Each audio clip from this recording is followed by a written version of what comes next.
жаз келе жатыр ғой. Қарынды кетіру үшін білесің бе, не жеу керек? Не? Лаваш. Менің любимый тамағым қандай білесің бе? Қандай? Гуляш. Ол гуляшты жегеннен кейін білесің бе, немен запивать ету керек? Сарағаш. Тамақ туралы вообще айтпашы. А чё? Өйткені құдыртпаш эфирде біз бастаймыз, кет. Молодец, ай молодец. Ал жігіттер, кімде қандай жаңалықтар бар? Менде мынандай жаңалық бар, короче, мен брендовый очки алдым. Оқ біле. Киіп көрейін ба? Ойбай. Стильный брендовый, короче. Стильный Жараса. брендовый. Алай, чо там? Чо там, жараса ма? Чо там? Кім аты? Чо там? Кім брат? Кім аты? Чо там? Кімсің сен? Сопақпын, жезден жоғарыда істейді. Кім болып істейді? Участковый болып істейді. Чо там? Чо там, Чо там? Чо там? Қалай, нормальный мекен? Дерзкий тұрады екен, сен постоянно киіп жүрсе да очки. Давай мен киіп көрейін. Давай. Чё прям, как будто это прям, Чё? Как будто прям это, чё там? Как будто прям, мамочки. Кәдімгідей бір түрлі күні. Очки тақсаң бітті, зависать етіп қаласың көреді. Анандай ғой, короче, мынандай очки киген адамдар, короче, словарный запас аз бола ма, андай зависать етіп, короче, бір сөзі қайталап тұрып қалады, короче. Компьютер оқымайған, анандай старый компьютер. Пентиум 1 дейсің ғой. Пентиум 1. Андай сөздерді алып, анандай Ctrl-C, Ctrl-V, копировать ставить.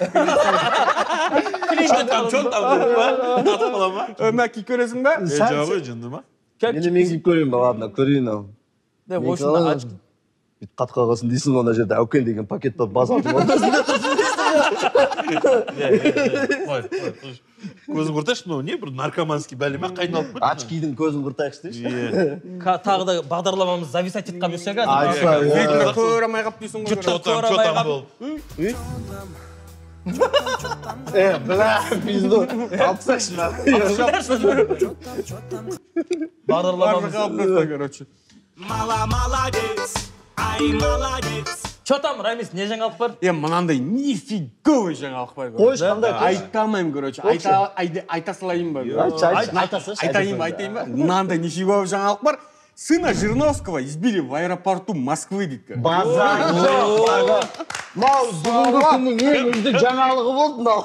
Натуры, не Андай, Северный Осетияның бұрынғы президентінің ұлы, короче, Зелимхан Битаров дейтін жігіт, короче, аэропортта екеу трес қылған, короче, әңгімеден әңгіме. Көтін айыржығында. Красавчик. Вообще, осетиный братья, оп. Қандас бауырлар. Рахмет, қандас бауырлар. От души сендерге. Бүгіннен бастап сендер бізге қандассыңдар деші. Үлкен, рахмет. Аргеті бір чапалаған берің оған. Әкесінің аузын жабамай жүрсек те, хотя баласының аузын жапты да, әдемі. Құрмет орденін беру керек ана жігіт. Молодец. Рамис вообще неден басталған бұл? Короче, былай, Жириновскийдің ұлы, және Северный Осетияның эксклавасының ұлы, және Зелимханға «Ваше время вышло» деп, короче, кемсіткен. И содан, короче, конфликт басталған. Екеу пақ Ну, төйлескенде қалай, ана Зелимхан ұрып саған ғой, ана. Айып саған ба? Білесіңдер ма қалай болды? Ваше время вышло деген, ана, нифига се деген, сонымен, чо там деген, ана, чо там деген, басталған ғой, как всегда. Сонымен басталып кеткен. Обычно, ана, гостиница «Ваше время вышло» деген кезде төбелеспейсің, ну, ақшасын беріп, нетесің, продлеваешь же просто, и все. Білмеймін. Дадан. Мен сейчас Бармадыңдар ма?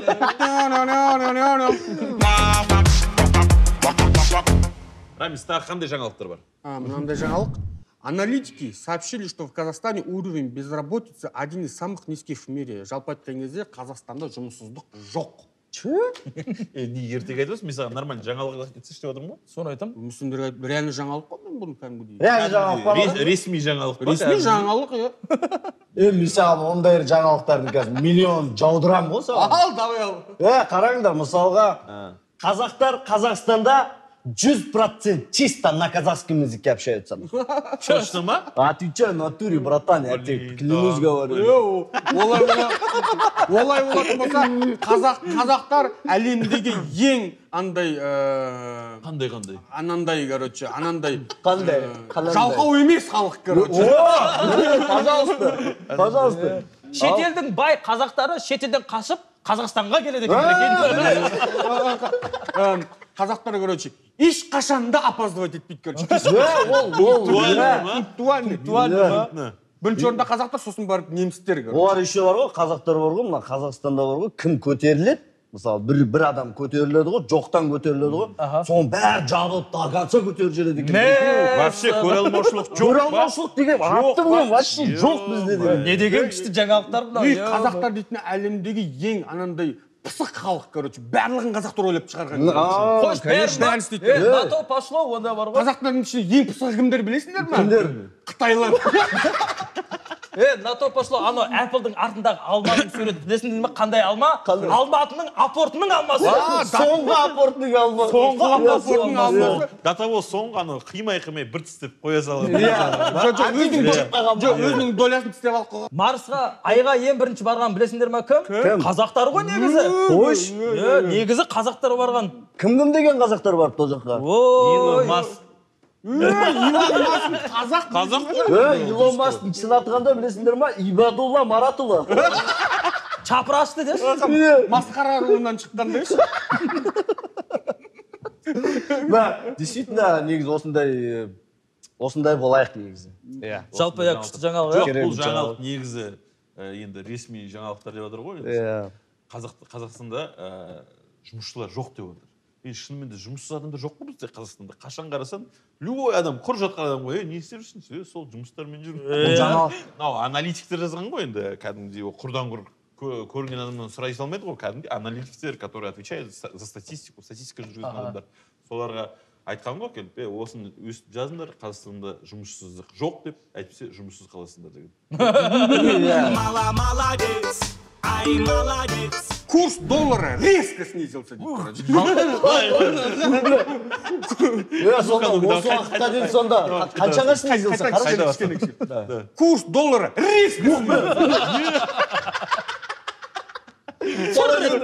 Қаншаға снизился? По итогам утренних торгов средневзвешенный курс доллара составил 431 тенге дейді. Снизился на 2,47 тенге. Сонда осы 400-ге дейін жай көтерілді да бұлар, жай. И 400-ден асқан қанша деді? 433-ге дейін. 433-ге дейін. Резкі бетіп. Ана 433-ге дейін жеткен кезде біздер үндемейді. Новостьде ештеңе айтпайды. 2 теңгеге түсіп бітті. Теңге укрепился. Мә, масқара, енді доллар түсіп кетті, не істейміз? Ё-майо. Как будто бір доллар көп адам сияқты. И бізде как будто долларымыз көп адам сияқты бұны обсуждать етіп отырғанымыздай. Бізде бәрібір ақша жоқ, сондықтан біздің халық уайымдамаңыздар. Бізге доллардың түк қатысы жоқ. Вообще негізі доллар керек емес. Қазақсың ба? Теңге мен қолдан. Келесі жаңалық. Казах в России выдал себя за корейца, чтобы завязать отношения с фанаткой кей-поп. Қазақтың жігіті, короче, киініп алып, тәнденіп өзінің корейцпін деп қызбен танысып. Біліп қойған ба? А че сонда қазақпын деп барса, че болмай ма сонда? Енді корейс болған считаться етпеді ғой. Ана кей-поп Сол фанаты болған ғой. Жалпы біздің қазақтың қыздары, бүкіл әлемнің қыздары сол кей-поптың фанаттары ғой. Өледі ғой ана слащави, хутипион, путипиондар десеші. Негізі мен ойымша білесіңдер ма, как он спалился? Атын сұраған кезде атын кім? Қанат деген. Қанат, жоқ, Лиң-Миң-Джун. И просто үйдегілермен қанат деп еркелетеді. Мамашқа қанат деп еркелетеді бастайды. Екеуі, короче, оказывается, екеуі еще ағылшынша сөйлесіп жүрген, короче. Мен Кореядан келдім анаған жегіскен ғой, короче. Екеуі ағылшынша сөйлесіп жүргенде и пальцет қылған, короче. Білесің бе, ол қалай пальцет қылған? Екеуі тамақ жеп отқан ғой, короче. Рамен жеп отқанда ана далбеб раменға тандем қосып жеген ғой. Жоқ, ол білесің ба? короче, рамен жасаймыз деген ғой. Анау барып нан жайып кәдімгідей беш бармақ ұстаған ғой, короче. Сөйтіп пальцет қылған. Қалай пальцет еткен білесің бе? Свиданияға кешіп келе береді. Күнде ма? Сосын анандай Бір ойлап, пиздеш нәрсе айтады екен. Күтіп отырсам. Аяқ киім шешкен ғой, аяқ шашып кеткен ғой, короче. Сен өзің проблемаңды пихать ете бермесе. Еще білесің ба қалай пальц етіп қойған? Қалай? Мен Южный Кореяда ағаларым бар деп пальц еткен ғой. Менің ағам кім екенін білесің ба? Жоқ, ана... Менің ағам Манчуанның балалары депші. Білесіңдер ма ол қалай, короче, спалился? Удостоверениесін түсіріп алған ғой, көріп. Байқамай ма? Негізі білесің ба қалай болған? Реально солай болған ғой. Қыз, короче, кілт алып берейін деп жатқан кезде қалтасынан анау правасы түсіп қалған ғой жігіттің. Молодец, ай, молодец. В Беларуси футболистов отправили работать в колхоз за серию поражений, дейді. Ох, бля. Картошка қазуға жіберген ғой. Ох, бля. Біздің футболистерді қайқа жібер керек, білесің ба? Нарынқолға жібер керек. Бәрін ұтылмай жатып. Ұтылмай жатыр. Оларды вообще негізі наказать етіп, наказание ретінде оларды бар ғой, тренировкаға беру керек қой. Доп ойнату керек. Доп ойнату керек қой, короче. Нарын қолда ма, бірақ? Де. Аяқ, ана футболистер отырып, аяқтарына құлы-құлы жағып отыр деші. Білесіңдер ба? Құлы-құлы деген құлы деді ғой? Құлы-құлы. Білмейсіңдер ғой? Короче, ауылда болады, жалаң аяқ жүресің ғой, бір осындай үйшік сияқты болады, ондай үшкір ондай. Үйшігі болады. Топырақта. И топырақтың ішінде құлы-құлы деген болады, типа. И ана құлы-құлыны алып, табанына жақсаң, типа, қатты жүгіресің, короче. Легенда. Яна, жапон көбелек дейтіндер бар еді ғой. Ол не ме? Мына вообще краски. Сендер вообще ауылда өспеген. Жапырақтың көтің сүт көріп пе? Кесекке Таспен. Байқұс. Бұда байқұс жапырақтан сүт көрмеген бәле ғой. Короче, андай ғой. Ауылда андай. Менің көтім жапырақ көрмеген. Таза көт. Тек қана қағаз көрген көт. Строго қағаз. Жоқ, андай ғой. Менің көтім чисто газет көрмеген. Жапырақпен көтін сүрткендер болатын болса, тоже комментарийға жазыңыздар. Жапырақ фигня, ана шифрдің шетмен сүткендер болса, тоже жазыңдар. Таспен. Пенопластпен, таспен. Жоқ, ана кесекпен, кесектің андай қамыс көтке кіріп кеткендер болса, тоже жазыңдар. Стекловатпен. Бұрыш, ана үйдің бұрышымен ба? Ондан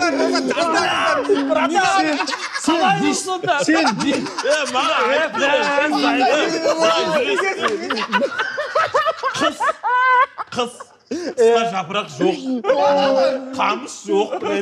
Қолды қалтадан шығаруға жылайды жоқ. Или бүйтіп мына жерде қалтада есе отырсың өлеш. Қолды шығаруға жылайды жоқ. Аласың деген өш. Жоқ, оны еще таза бұрышын тауып алмайды.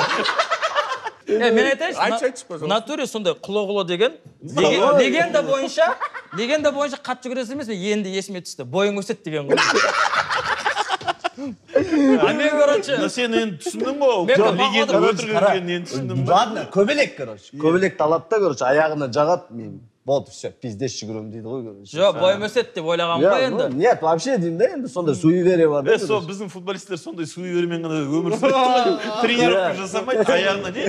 Жапон көбелек құлы-құлын жағып. Қазір Францияны айдаймыз.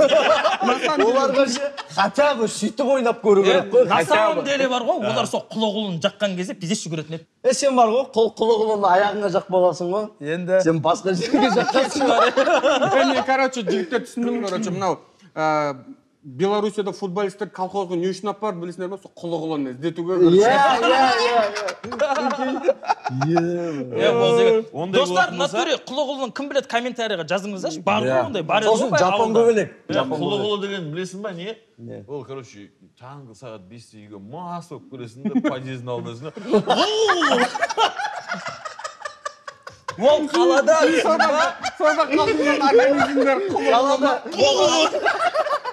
қалада, біздікі ауылда конкретно, түсіндер ма? 79 миллиард тенге казахстанцы отдали букмекерским конторам в 2020 году, дейді. Яғни қазақстандықтар 2020 жылы букмекерский контораларға короче 79 миллиард теңге жұмсаған екен. Ставка қойып. Мәссам. Сонда негізі халық енді қазір анандай көз ашық қой енді. Анаған мынандай жұмсады, мынаған мынандай жұмсады деп ананың ақшасын, мынаның ақшасын санағанша, қараш, санап өздері болмайтын нәрсеге 79 миллиард теңгені салып жіберді ма? Түк пайдасы жоқ нәрсеге, иә? Мысалы. Ол 79 миллиард ақшаға мысалы Қазақстанға мысалы салатын болсақ та, қаншама балабақшаларға, иә, одан да оны пайдалы затқа пайдалану керек, иә, мысалы. Оны букмекерскийға бергенше, онда экспоның тағы бір өзін сала салмайсың ба, иә? Зато туристер келеді. Иә. И просто так тұрады. Негізі, мына енді 79 миллиард деген қыруар ақша ғой. Конечно. Біздікілер постоянно бюджетке ақша жеп жатыр дейді. По идее, бір государственный букмекерский ашып қою керек қой. Иә. Сонда ақша қайда кетпейді. Қайтадан бюджетке қайтып келу үшін. Қайтып келіп отыра ма? Қайтып келіп отырады нормально. Жақсы идея негізі. Ол государственный қылып ашқан күннің өзінде де государственный бола ма? Болады ғой, бірақ қоя алмайсың да, ана екі офицер. Блин, ол қалай қойды? Бізде небір құлығылар. Бюллетень жинап па. Бізде небір сонда очередте тұрыппыз. Ставка қойып жүр ма? Бізде небір құлығылар көп қой. Ставкың шықса қанша күн аламай жүресің өсің. Соңға барып документтер жинап. Ставка выигрышыңды алу үшін соңға барып адресini справка шығарасың. Соңға барсаң барып ПЦР тест тапсырып келді қуып жүргенде. Еще ставка қойсаң, анышты бірақ ставка бар, сборный Қазақстан ғана қойылсын. Болды, и то победасына ғана. 90-дағы бір апамыз барады да ставка қойып выигрышын алу үшін, короче, оған білесің бе, не алып кел дейді, соңға барған кезде туу туралы куәлігіңді алып кел дейді. Ойлашы, бізде сондай екен, оказывается, прикинь. Молодец, ай, молодец. В Казахстане разработают вакцину от коронавируса для животных дейді. Прикиньте, сонда малдарға коронавирус жұқпасын деп, короче, вакцина ойластырып. Адамдарды қойып па? Енді бізде жануарлар көтеріліп жатыр ғой енді. Оларға шығармағанда кімге шығарады? Қандай малдарға десеңдерші? Қандай малдарға? Дико. Пастричке жүретін малдарға. Ондай малдар көп қой онда бізде, толып жатыр ғой. Әйелін, қыздарын ұратын малдарға. Ішіп алып за руль отыратын малдарға. Рульде кетіп барады бит. Мусор тастай беретін малдарға. Иә. Ана тюлендерді ұратын малдарға, иә? Иттерді теп холодильникпен ұратындарға. Холодильникпен, ана машина сүйреп жүретін ба, ана байлап алып. Молодец, ай, молодец. Рамис, ары қарай қандай жаңалық бар? Либо Ары қарай жаңалық жоқ, ары қарай рубрика бар. Сәлеметсіздер ме, құрметті көрермендер, біздің жаңа айдарымыз комментарий оқу айдарымызға қош келдіңіздер. Молодец, ай, молодец. Ана жуан паражняк серияға кіргізбеңдер дейді. Кім жуан? Кім жуан конкретно? Да, менікі жуан. Конкретно сен оған қуан. Дейді бізге... Я для вас Дон Жуан ба? БКО 777. Восточно-Казахстанский облыстың жігіті екен. Тем более сенің жерлесің екен. Менің жерлесім екен. Жерлестер бір-бірлеріңді осылай уничтожать етіп жүріңдер. Болып тұрма сонда. Нағыз қазақша ғой, қазақ. Хай бәлә. Осындай кезде хай бәлә деп... Жуан деп ол сен айтып тұрған жоқ қой, мен айтып атқан шығар адамды. Сен айтып отыр ма? Красавчик! Красавчик! Риск секілді спасать ете салдым. Хай бәлә. Сүйкімсіз Рауан, сол үшін көргім келмей қалды, дейді бізге Нұрбек Тулбаев. Ачо саған не, сонда не? Сүйкімділер ғана ұнайма не? Сонда біз сүйкімдіміз ба? Сонда мыналардың бәрі сүйкімді деп тұрсың ба? Мына сүйкімді деп тұрсың ба? Ананы сүйкімді деп тұрсың ба? Сүйкімділер. Симпатичный деп тұр ғой, да? Кім менің сүйкімді достарым? Жалғастыра берейін ба? Әрине, сүйкімсіз Рауан. әрине біздің сүйкімсіз досымыз Рауан. Шоу прикольное, но не хватает одного угарного чувака вроде меня, дейді, который будет вас ломать приколами лично каждого, дейді. Күлетін смайлик, так будет интереснее. А так перем приколдарды деп жаман сөз жазып жіберіпті да, бірақ мен оны перем приколдармен деп жазыпты бізге. Кім жазыпты? Айдана Алтынбаева.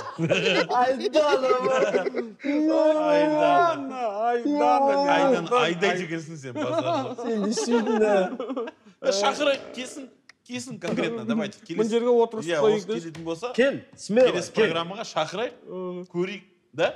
Қалай қарайсың? Мынау жалпы Айдана Алтынбаева деген походу андай ауылда, короче, андай қыздардың Жоқ, ортасында. мүмкін анандай шығар, мүмкін андай. Еркек болып кеткен. Мүмкін әзілі сондай шығар енді, қайдан білесің.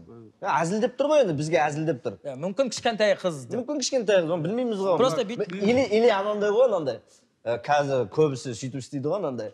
Жігіттері да қыздарының аккаунтынан жазады да анандай. Жоқ, или анандай 47 жасар мужик, короче, кішкентай қыздың аккаунтын ашып алады. Иә. В душе я маленькая девочка деп. Ладно, давайте дальше. Аха. Рамис мұрны жоқ піл ғой депті. Рас, сондай. Негізі мен бұрынғы өмірімде піл болғанмын десе. Бұрынғы өмірімде. Бұны просто әпшуін кесер кезде әпшуін таппай қалған ғой, әпшуі болмаған екен, мұрның кесіп тастаған ғой. Шымкенттің цирктағы жануарлар қайда десем, осында екен ғой дейді бізге Қайрат Қойшыбаев. Қайрат. Қойш. Қортық үйленсе, қатыны екі аяқтың ортасына қыстырып алып жүре беретін шығар дейді бізге Альмира Оразбай. Қызбай еще. Қыз Альмира деген. Өзің Походу, өзі сені қыстырып жүргізіп жүрген сияқты ғой. Альмира. Негіз ана бар ғой ана, мен кейін күйеуімді төбеме көтеріп жүрем деп ше. Альмира енді мен күйеуімді бұтыма қысып жүрем дей ма соны? Еще бұл комментарияның астына 48 адам лайк басып. Сонда, менің, 48 хейтерім бар болып тұр ғой мына жерде. Или Альмирам подружкалары алған. Ол анандай комментар. тойға келген адамдар ғой. Жоқ, ана 48 коммент лайкты қалай басты білесің ба? Ана оқытты. Ай, базар шықты ғой. Лайк. Деп жанады. Аза Насыбай атып алыпты дейді. Негізі бір-екі рет кездестірдім мен осындай комментарийлер бар. Иә, менде бір-екі Айта береді олар, бастың. Алып кетіңдерші мә. оттай бермесіндеші. Бастың, оттай береді. Насыбай дей ма, бастың. Апыртса ма, неме күлу, апырт Мен сенікі ғой сені. Шалқарбек Құранбек деген жігіт жазған екен бұны, Аза. Шалқарбек Құранбек деген. Жоқ, азағын ше, негізі былай. Ана. Он шпит. Ассалаумағалейкум жеги, жақсы, бірақ бір минус. Көп боғауыз айтасыңдар. Анау Рауан вообще озабоченный. Родригосы аузынан тастамайды. Оны айта бергенше аузына салып алсын. Алға жеги. Алибек Бошаев. Аузына сабасын дейтін ше. Сен бүйтсе ана, екі қабырғаңды апсасайсың. Тупой. Әлібек болмады, мынауын көрі. Әлібек мынауын болмады. Анандай қылып, аузына салбасын, алға жегейді. Аузына салбасын. Талғат Сабиров деген жігіт бізге білесіңдер ме не деп жазған? Жоқ, Рауан, не деп жазыпты? 4 маймыл деп жазыпты. Кім маймыл ма? Кім маймыл ма? Кім маймыл бля? Реально. Бля, кім маймыл ма? Кім маймыл ма? В натуре егерде Маймыл. егерде маймыл болсақ, мысалға мен Сен қандай маймыл? макака. Макака? Капуцин. Капуцин. Ладно, макака. Мынау. Бұл Кинг-Конг ғой. Кинг-Конг деген не ғой? Нет, горилла ж большой. Горилла, иә. Мақұл, горилла. Горилланың атасы Кинг-Конг. Сен орангутансың ба? Орангутан. Кинг-Конг это кино. Мен чимпанземін ба сонда? Чимпанзе емес. Чимпанзе. Ана көті қызыл. Көті қызыл. Почему көті қызыл? Бабуин. Бабуин. Көт қызыл. Бабуин көті қызыл, сен бетің қызыл. Сен алған Нарын қолдамы ғой. Сен қызылсың, короче, бабуин сенсің, мен короче. полностью қызыл. Бабуин сенсің. Бізде ана нарын қолдашы, давление тауда болғаннан кейін давление көп та, короче, бәрінің беттері қып-қызыл болып жүреді. Да. Соны айтсылайын деп. Хочу сесть на лицо Рауана! Бұған десе қуанасың ба, или че қалай болады? Всевидящее око деп жазып қойыпты. Всевидящее око. Всевидящий окасымен бетіңе отырайын деп отыр. Око, мақұл, отырсаң отыр только с маской. И потом предупреждаю. Жопу поднял, место потерял! Әйтпесе көзің шұқып аламын дейші, ол қазір. Рауанның құлағаны қалай кетті? 1000 рет көрген шығармын. Ой, не могу деген смайликтер жазыпты бізге. Айка Қожамирова деген әдемі қыз екен. Айка вообще тас жүрек адам екенсің, бетің айтайын. Айка. Адам құлап жатыр ана жерде. Айка, сен үшін тағы да құлайын ба десеге. Қанша лайк басыпты оған? Так, бұған 9 лайк басыпты. Айка, свой номер мне дай-ка. Мы с тобой встретимся, и я назову тебя Зайка. Қалай, ә? Молодец, молодец. Болмайтын комментарий жаза бергенше, осындай комментарий жазбай ма, иә? Еще өмірімде бірінші рет маған Айка деген әдемі қыз жазып отыр. Суреті әдемі екен, былай симпатичный. Молодец, ай, молодец. Олай болса, келесі кезек әдеттегідей қонақта. Біздің бүгінгі қонағымыз Сержан Братан сериалының беделді актері, өзі ақын, өнерге қатты жақын, ойнаған кезде кез келген рөлдің майын тағып тамызатын, дәстүрлі әнді деген айтқан кезде Әміре Қашаубаев аунып тұрады дейді, бір аунып тұрады дейді. Қарсы алыңыздар, алдарыңызда Ербол Әлмұханов. Дуға қошеметтеріңіз. Қалайдың жағдайын қалай? Қазір тұратыр. Бізде қазақта айтады, інісі бар дейді, қанысы бар дейді. Ініге ізет, үлкенге құрмет. Давай. Қош келдің. Қош келдің, молодец. Сериал бойынша Ержан Вайнс, иә? Иә, Ержан Вайнс. Сериалда ғана кіп-кішкентай ма десем, өмірде де кіп-кішкентай екен ғой, құты екен ғой. Құдай. Конкретно сен айтпай ақ қойшы. Бүйтіп андай Әпші бер, әкел әпші.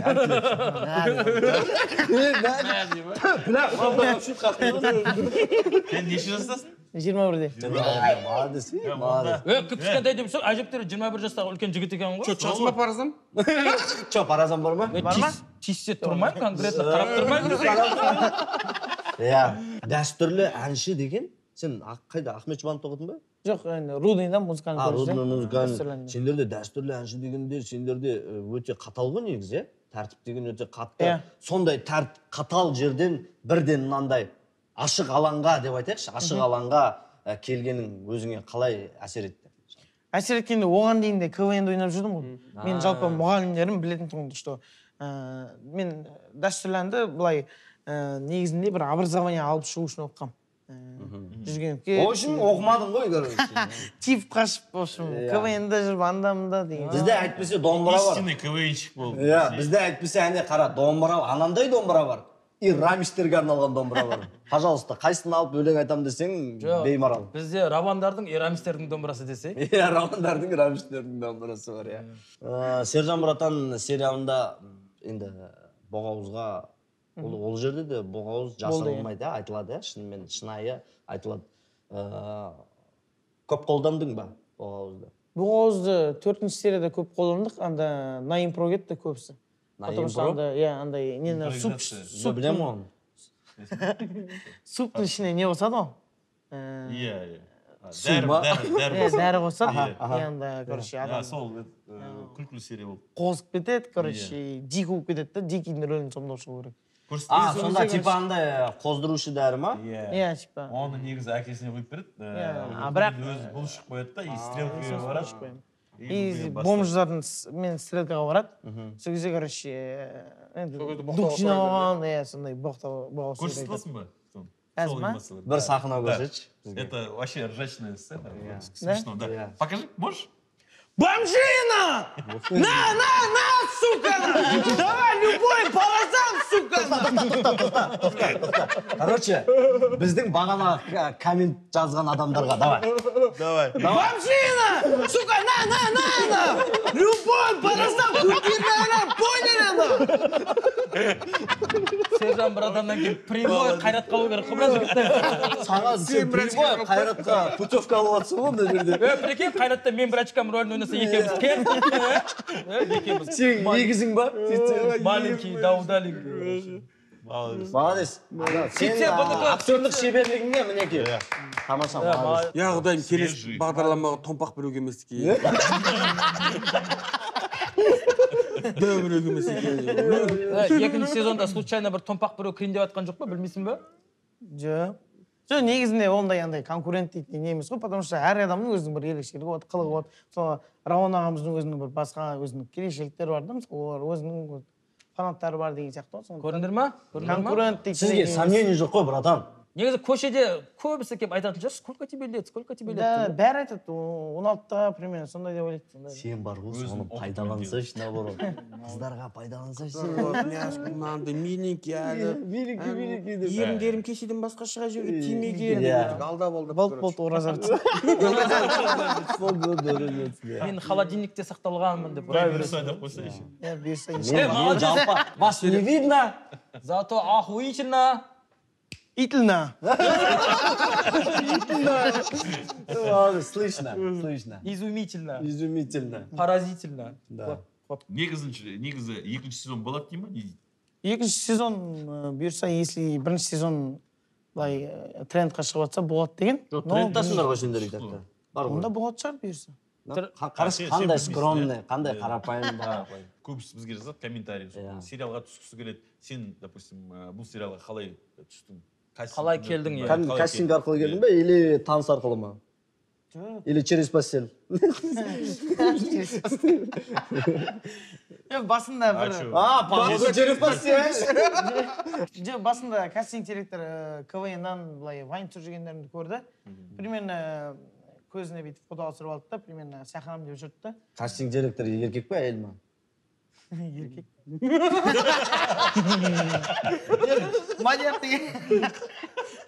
Мадияр деген ағамыз. Сол 2019 жылы шақырды басқа бір проектке. Мен оған келе алмай қалдым да, белгілі бір себептермен. Басқа постельге бару керек болды десең. Содан 2020 жылы шақырды. Бар видео программа түстім. Одан кейін тағы да хабарласамыз деді. Потом хабарласты, бірақ бір ай келіп жүр деді офисқа. Чтобы үйренісіп, сіңісіп, потому что КВНщиктер көбісі вайнерлар переигрывать етеді дейді да көбісі. Сондай нәрселер.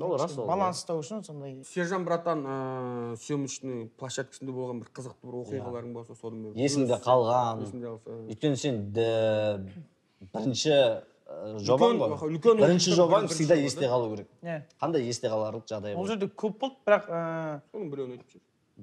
Була дейтін персонаж бар. Иә, ол кісінің жақсы танымын. Ураган. Ол кісі, иә. Молодец. Сол кісінің ой бля дейтін несі бар. Отырғышы ойнатса кәдімгідей жыртылып қаласың да. Сосын Дулғаға екеуміз осылай қарама-қарсы осылай столда отырып, ең жақта мамканың рөліндегі кісі, и потом Булаға. Мамканың рөліндегі кісі жақсы ойнайды, кстати. Сосын жаңағындай операторлар и андай не бар да, звук қоятын бар ғой. Бум ба? Бумды қоятын ше. Осылай тұрды, осылай бір түрлі белін бүйтіп қойған да. Маған күліп тұрады. Сосын мен анаған қарап жыртылып қалдым да, короче. Сені күлдіріп жатыр ғой. Дубль қайта айтып отыр, и так мен текстімді отырдым. Сосын өзімдікін түсіріп болдым, күліп болғаннан кейін. И дальше уже булан кетеді. Барлығымыз ана ой бля деген текст бар да. Соны айтып қалды, қайтадан жыртылып қаламыз да, Дулаға бар. Сосын жаңағы мамканың рөлінің екісі бар. Сол көп дубль болды, сол жерде қызық болды. Но ол жерде қазір сіздер сол жерде Жоқ, біз оны жақсы түсінеміз ол нәрсе. Қанша дубль болды? Қанша дубль болды? Енді бір 7-8 дубль болған шығар. 7-8 ба? Біздікі 12 дубль жасағанбыз. 13 дубль жасағанбыз. Мен айнаның алдында тұрып, анда орысша тексттер кішкене қиындау болды ма? Айнаның алдында бір не бар тұғын, стенка бар тұғын. И андай немен фенмен тұрады, типа 50 мындай неге дайындап отырды да. Турсимен тұрады. Сол жерге дубль көп болған, потому что орысша текст жаттамай келген ғой сол кезде. Сен қалай орысша текст десең, қалай шатасың? Сен Қостанайдың баласы емессің? Мен Арқалықтың баласымын. Барша Қостанай облысына, Торғай еліне, Арқалық қаласына жанымды сәлем. От души аман болыңыздар. Сержан братан сериалы өміріңе қандай өзгеріс алып келді? Иә. Көп өзгеріс алып келді. Жаңа айтпақшы, автобуста жүре алмайтын болып қалдым. Қойш? Сондай болып кетті ма уже? Жүре алмай кеттің ба автобуста? Бір рет осы Сержан братанның ең бірінші сериалы шыққаннан кейін. Қатты кірді ол, иә, қатты өтті. Содан кейін бір проектке қатысып жатқан, тоже хабарда. Соған автобуспен бараттым да. Баратқан кезде там бір қарай берді да, бүйтіп қайтайды. Сосын келді, фото түсіріп алып, таныды, типа амандасты, содан кейін автобуспен жүрмейтін болдың ба? Жоқ, тағы да бір неге шақырған, собеседование шақырған. Автобуста күтіп тұрдым да жаңа остановкада. Сосын бір кезде бір автобус келді де тоқтап отыр. артында қаншама адам бар да, тоқтатты, түсті да, әңгімені соғып тұр да, мен Сержан братан анау мынау. Қайшы апарып тастайын дей ма? Бірдеңе. Тегін апарып тастайын. Ана жерде қаншамадан күттір. Сосын суретке соғып сәлем жолдаш деп біраз бір нелеріне 70-тегіздерге сәлем жолдаш бірдеңе. Группалар WhatsApp-та. Сөйтіп сұрап алды, сосын кетіп қалды арай. Ұялып қалды бір түрлі. Қаншама адам қарап тұрсын. Одан ойладым, не құрсын автобуспен жүрмей. Басың бос, иә? 21-десің, қызың бар ма деген сияқты. Қызым жоқ. А чё? Қыздар десе. А чё не, қыз? Киноға түскеннен кейін Қызбен жүрмейсің ба не? Просто қазір қыздар таңдап жүрмін десе, қыздар көп, неше түрлі қыздар. Міне, мына ағаларың жастар 30-ға келді, әлі қыздар таңдап жүр. Еште бізде бар қыздар, еште халық. Но енді Сержан братанға дейін оның алдында жаңағы жайдарман ойнадың да, премьер-лигада да, бас лигада да ойнадың да.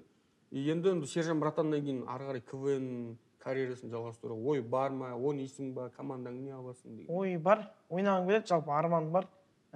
Сочида, Маслаковта лигасында, высший лигасына шығу. Жоғарғы лигасына шығу, бәрінің арманыңа жет. Арманыңа жет, иә. Дұрыс. Жалпы енді Ербол, жалпы мектепте жақсы оқыдым дейсің ғой енді. Дискриминат айтшы. Дискриминат. Красавчик, молодец.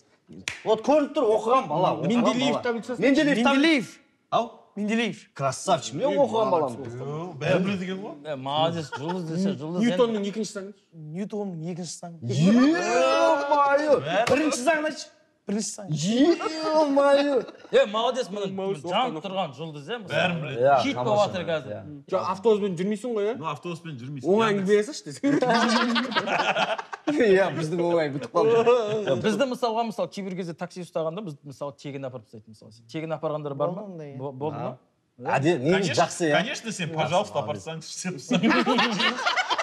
Қалай болмасын, енді бірінші үлкен опытыңда кино сериалдарда жұлдыз аурумен ауырма, қалай болмасын қарапайым автобуспен жүрмейміз, автобуспен жүре бер, халық сені танысын, наоборот, сол эмоцияңмен бөлісіп, халықты қуантып, сол жүре бер автобуспен болса да. Главное өзгерме, жұлдыз ұстама. Сол айтпақшы айтады, автобус демекші жаңағы. Біз бағанаға очкиді тексеріп көрейік, көрейік. Бұл енді өте сондай опасный очки. Ал енді Менде кеп көр. корочка бар ғой, маған бәрібір. Иә, Спай беремін спокойно. Давай. Ну-ка. Қана көрейік. Опа, қазір қара, сразу действиетін. Что там, Что там, а? Қалып қалпсың, келіп қалпсың, құлдыққа шыққан, а? Кім баласың? Что там, жаман комментарий жазбаңдар, Братаның кім болады сен, братан? Сержан братанға айтып қой, мен шақырам на месте, бәрін бұны қойдсады. Бол. Шеш.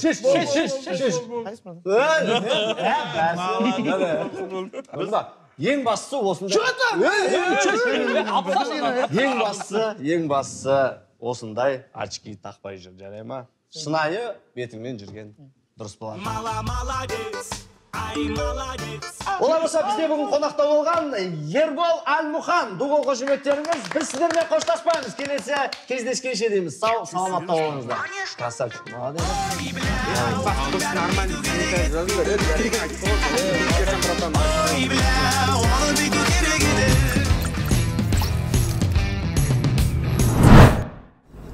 Ош. Не болып кетті өмірі алаңыз. Я той жоқ, я концерт жоқ. Бизнесмен болсаң, ой, жағдайың күшті болады деген қақта, қарызымнан құтыла алмайды. Бизнесмен болып кеттің, балаңыз.